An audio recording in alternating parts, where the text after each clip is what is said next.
Ndi Papa Sava.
Ni saa ngapi?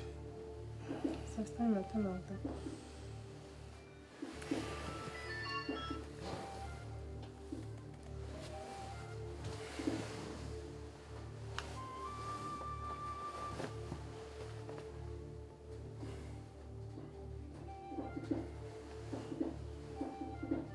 Kumhambiriye se? Wacyumvise? Ewana. No mutsama neza neza arigezweho gitara biryohereye cyane. Hako nkubase. Undi wa mugana ho mu mahanga habaye ubushera. Usuriya nubwo bwahaba ntamenya aho njya kububariza Ikigajya gihize. Ikigajya abantu bacyoherezayo. Ahubwo keretse kuri uyu muntu ava hano uramubwira kira mu bidunzanira ariko sinzi ko yanabyambutsa. Ntago yabyambutsa mu bikunde. Reba kikubyimbanye none akabidoka ntago bamwemerera ko abitwara. Ntago bamwemerera. Ariko wamutumifu. Ako se ifu wewe uzi gushigisha wapfa kubitobanguka ngose. Sikoko nabibasha gute. Wakora amamera kutarya sa amamera. Wayame. Ariya niyo bakubona waneze amasaka bagira ngo ugiye kuroga kaza bakayita. Hari utuntu tuba tubarusha natwe. Cyokoze byo birahari. Cyane cyane nk'ibi bintu by'umwimerere. Ahangaha kabisa bihari. Ariko biterwa n'iby'abantu nyine nabo buri abafite ibyabo by'umwihariko bifite uburyohe bwa. Nabyo biba bihari. Gusa ikibazo cyaho bari biba bihenze. None haraho nigeze kujya muri iyi minsi ngiye hanze. Hari ahantu nasanze barya inyama zidahiye. Mbisi mu Budage. Naho babaho cyane. Nina ariko ngo haraho biba mu mahoteli akazahari. Cyane cyane ko ngo ibyo bita viande saignante. La viande saignante. Narayibonye mbona amaraso nibwo akiri gupfupfunuka ndavuga ne iyi. Ariko Papa Sava hano hagira utuntu twinshi. Ahubwo buri nabitekerejeho. Ninzi mazana nabitekerejeho ndavuga kuko nabonye hari umushinga ubura hano.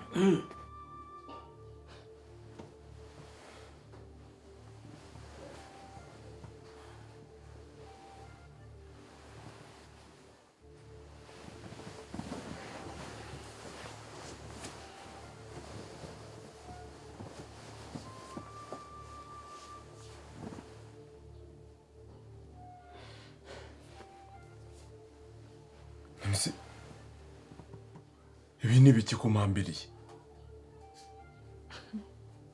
Akantu kuko ugiye kumbwira uko nzajya mbipfunyika nkabyohereza Amerika. Oya urabona nyine nk'abantu baba bari gukonsoma ibi bintu hano.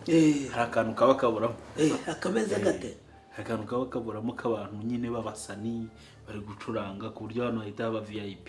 Kandi buriya ngiye urabiza rega mba narakoranye n'abahanzi kenshi abantu bacuranga kandi ntange urabizi ko nigeze kubaho umuhanzi. Ukavuga se ngo mpazana orchestre. Nyine abantu bacuranga bakacuranga undi akaririmba ariko nanjye buriya nanabikora. Yakada nanjye nanabikora da. Wese uzi kuririmba? Njyewe se. Yako Papa Sava uranyibagiwe ko nayangira burya uvuga ati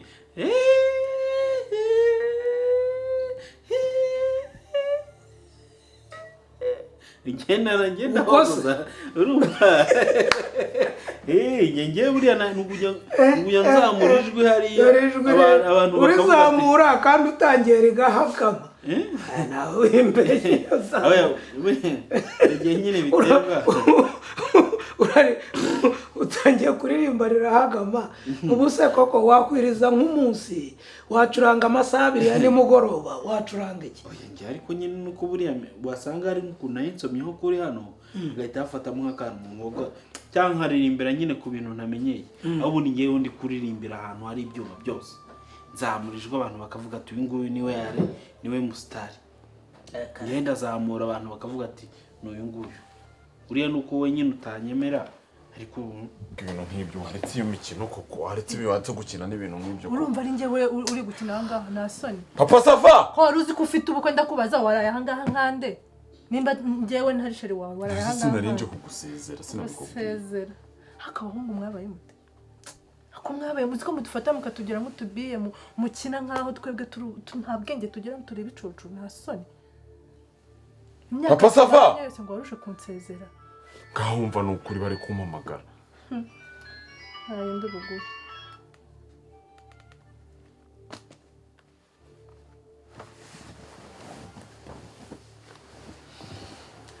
ese ubwo waretse ibintu wambabari waretse kunkora ibintu nk'ibi ndakwinginze ngiye kutambabara gutereta ahandi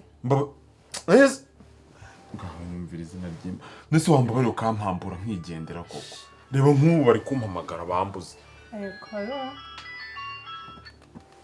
nese wayimfatiye basi nkitaba nkababwira witaba iki papa sava saragufashe waretse kwiteza abantu urumva nta soni ufite we nta nubwo ufite none shaka ibintu nk'ibyo mwana caranga sorajya papa sava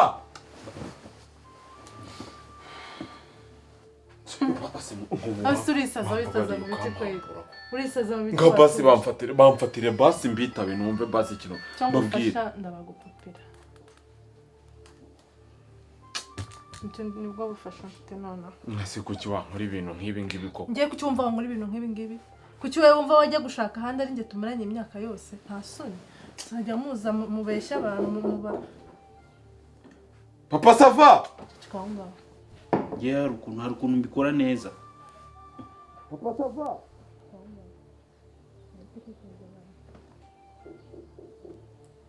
cyangwa se ngo nyamvira nk'icyo gicucu ikintu cyajya muri hogi kijyanyeho n'umugore wacyo aho cyajya kikunyabiza mu biki ako rero nanone ubundi ngiye kungira hano gutyo mbona nuzuyemo ibitekerezo gutya birapatse nk'icyo kintu kimaye ikindi gitekerezo birapatse cyangwa birapakiye umva nyine n'akantu ko kwibagirwa ikinyarwanda kagenda kazaho hari ukuntu nyine umuntu aba adaheruka guhura n'umuntu uvuga ikinyarwanda neza urumva noneho nkagenda ubwo umaze imyaka ingahe aho ngaho wakurigiriye umazeho imyaka ingahe 3 n'igice gusa imyaka 3 n'igice wibagiye ikinyarwanda koko ururimi wavukiyemo ukarukuriramo imyaka 3 n'igice irusiba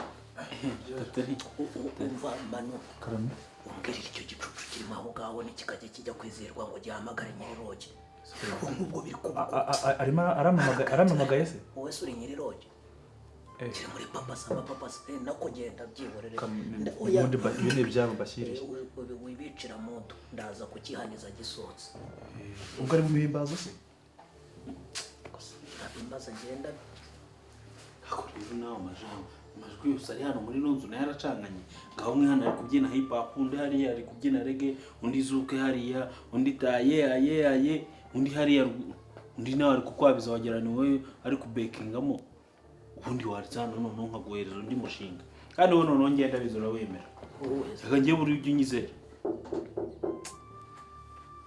nende Imanute urashaka iki Manu komande yabonetse gisubizayo ndaguhamagara ntitukeneye uracyari busy papa sa umva Manudi nakubwiye ngo subirayo ntabyo dukeneye Manudi yego Manudi yamfungiranye yanziritse naho ndi guhumeka nubwo nabasha no kugera ku muryango mbwirira papa sava mwana se mumfungurire mwana merewe nabi none se fungura kidogo wafunguye umuryango nkigendera wambara ugafungura umuryango nkigendera nakubwiye ngo wemene amatwi Manu Manudi none ubwo nyine mbwirira papa Safa mwana, papa mbabarira umbwirire papa Safa mwana. kuba narageze hari ibintu byinshi banungutse ndakureba nkahita nkubaramo imishinga avuga ati aha twagiye nungutse undi mushinga ukubiteremo sound proof zipaki urumva zipakiye urumva ku buryo hari umwe azajya abyina ukwe n'undi hano akabyina ukwe n'undi hano akabyina ukwe nta muntu bumva ajya umuntu bumva waba umvute umvute kandi ngiye mba nakozeho rikaka hariya mba nahakozeho nkavuga ati aha ndahagera gutya niba yavugaga gutya niba kumuyaraga ari kuvuga ati hariya birahita bivamo muhe nyine ubwo nyine birangire nyine Nase ko yanzirise ubwo namuha gute? Bwivu n'abarozi wantuze. Hari no kunuka Manudi. Mwana ntabara mwana amasaha yanjanye. Amasaha y'iki amasaha y'iki ujahe ntabwo uva. Jasper Karame. koko se nibyo byo uvuga Cha mwana mu ndwano mwana basi urwo mbabara urwo rugi basi urwica wangu. Manudi ego mabuja turakwishyura cyangwa ngo tukwishyura muranyishyura vana urusaku ngaho rero wamugani kabishwe mukina bazi Manudi wigenda mwana wigenda utamfashije mwana. kandi ndakuno Manudi mbabarira mwana w'intabara nabi. kuno nsakuriza aho ngaho uri kumena amatwi nasoni nakubwiye ngo ceceka kanyemo uraguma aho ngaho hano bivemo dukora umushinga bakajya baducisha amazi basuzugura kabisa ngiye umuntu arambwira ati ndashaka ibirayi byumutse nushyiraho ikirungo nushyiraho salade ntagire ikintu na kimwe kijyaho ndashaka ibirayi byumutse ngo kugira ngo bitagira ikintu bibangamiraho none baragakufungurira Manze gufungura se. ariko iyi wayini ngiye kwisubiza ariko barayishyura Bakubwiye ngo kize. cyaheze ko ngiye ndimo mubwira ngo banza wamugana umuhimbazo ukomeje reba abo bantu bakomanga Ngaho basi bamfatire basi mbabwire ko babwire iki se mbabwire iki imyaka tumaranye barayizi aho twahuriye barahazi nose kuki wankora ibintu nk'ibi ku munsi wanjye ngiye kucyumva wankora ibintu nk'ibyo ngiye wambeshya urugo kangahe none uramaze kumaramo ubuntu bwose n'uburyohe ngo uragiye ngo ugiye gushaka abandi sinaje kugusezera umva ko ari ugusezera nyine nta soni ngaho mbabarira izina ry'Imana wambabarira ukabamfatira nkababwira bagufatire mbabarira allo nubwo bufasha bwonyine mfite kugwa ku buryo hariya bizajya biguma buri wese akimenyera ibyo Manu abo bantu bakomanga ni gitariro na wa musaza mugufi ya uruhara pasiteri barashaka ngo baje kureba umugeni ngo urimo hano ngo ningire va musohore ngo cyangwa se mbabwire ngo bizire baza mu Umugeni. karibu Papa Safa Amakuru. turaho muraho namwe neza mwaramutse muraho neza karibu namwe ndabakira ntabwo ari byo bituze kugira ngo tuje kunywa ni amahoro se papa Safa ugira ngo ni amahoro ntayo twabuze umugeni wacu hari umuhungu wacu ngo waje aha ubwo rero twamutegereje amasaha y'ubukwe yarangiye aya masaha aho bigeze turagenda ryari natashye bwije twabuze umugeni hari mufite ubukwe diaspora twari Diaspora afite ubukwe. arabufite diaspora afite ubukwe none se ntuzi ko yagiye no mu murenge ariko se si diaspora ubwo harya ubwo mu mezi abiri maze ntabwo ubaye diaspora wowe ako se n'uyu nguyu turashaka wa muhungu wacu ese nawe witwa diaspora oya mezi abiri Naze maze ko wa undi wo kwa Karekezi ariko rwose papa Safa mutadutumiza byabaye ibintu byo gukora vuba vuba ntubizi ko banjyana nk'umusaza ahubwo njyewe nari nzi ko wenda ko nzi ko tubuhuriramo ahubwo mwatugirira vuba papa Safa amasaha yatugera Wari hano? ababyeyi biteguye ntawe nigeze mbona pe nanjye rwose uwo muntu usira namuheruka oya abaturanyi bawe ntibanatubwiye ko Papa Safa amakuru arahari ari ahangaha hari akandi ntitumusiga kandi uwo mubyeyi papa Safa w'ibidutora umubyeyi se batubwiye ko ari aha ahakora iki isanga niho badodesha imyenda bajyana mu badodesha Ibyo imyenda ntabwo bihuriye Ubwo ni mufite kuba mwibeshye. umugeni muramuzi sa bakorana ubukwe umugeni muramuzi mwatubabare ko ari wa mukobwa wo kwa Karekezi ubu ko ari twebwe bavuze bati muri ababyeyi ni munyaruka ntabwo ari Kidoma nyakanye ubukwe Kidoma ngese reka reka ubwo se diaspora yabari hano mbese urumva diaspora yaba ari hano ubwo ntabwo ari ubwo nimba atari nimureke ibintu by'amabanga y'amafuti yewe nimumuzane kuko reba ibi abantu ariko se tumuzane uriya n'umwana ngo twamuziritse nyine wenda muri bizinesi muba mumugira n'amabanga ariko muduhe kuko twamubuze kandi amakuru dufite ngo yararanye n'indaya hano mu marogi wawe nanakwerurira ubimenye ubwo nyine yabivuye kwakuze se oya kwakuze se ngo yazanye ariko naza bitwibwirire basi tubimenye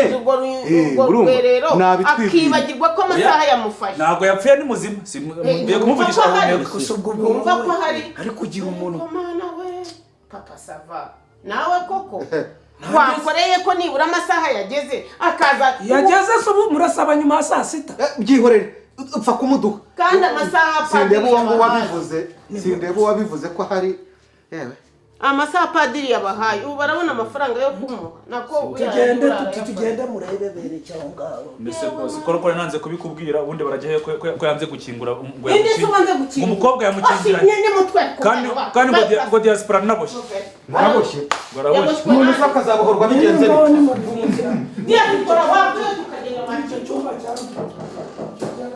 ariko se kuki uteye iryo ye Manudi yego sha mbwirira papa Safa mwana se mu ntabare wanga papa Safa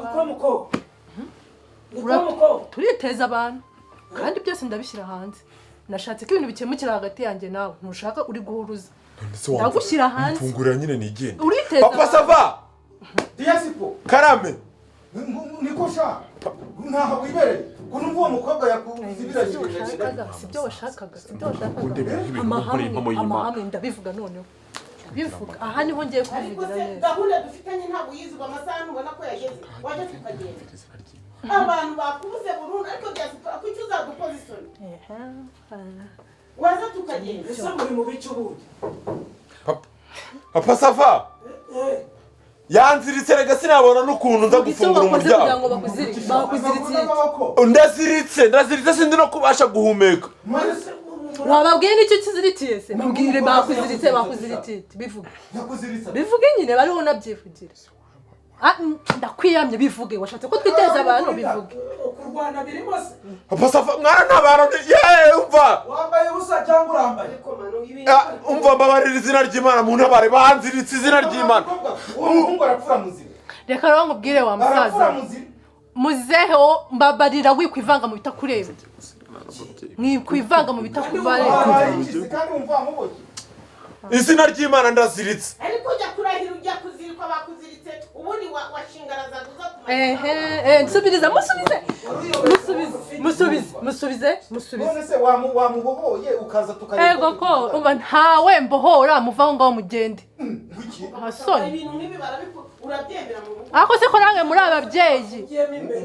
muri ababyeyi mwabyaye ibi ngibi babikoze umukobwa wanyu mwe mwabigenza mute nta soni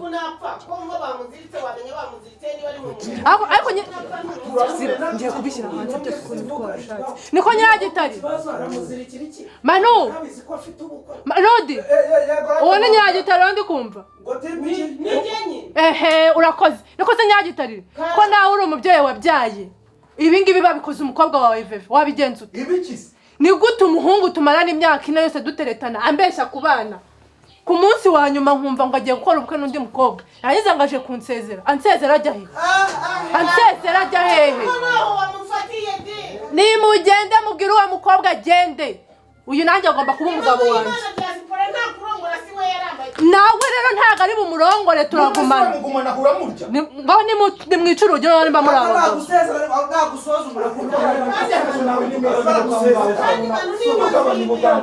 nyamuneka mu ntabare cyangwa mwashatse igisubizo cy'ibibi nusohoka ahangaha iki kireba ahangaha nuva ahangaha iki kireba ahangaha ese mwana wabaye we none rero igihone cy'umuhungu nacyo gisambana ku munsi wajyaga gusezera wantumbiwe kandi ntabyo wari murareho umazemo ubunyunyusi umazemo uburyohe bwose ngo uragiye ujya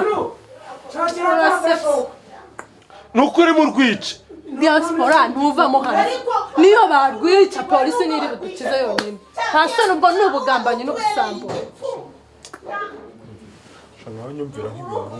ni wowe ibi byose ubitera ujya gusakaza ujya he umva manute bafunguye shakira inyundo uru rugi niyo barwica nturi busohoka umva ubabwire niba nusohoka iki kireba ahangaha ntabwo uri buva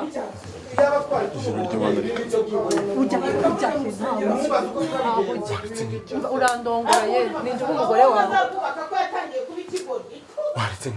ngomba kuba umugore wawe sura nyirongoza ntuva amaha rero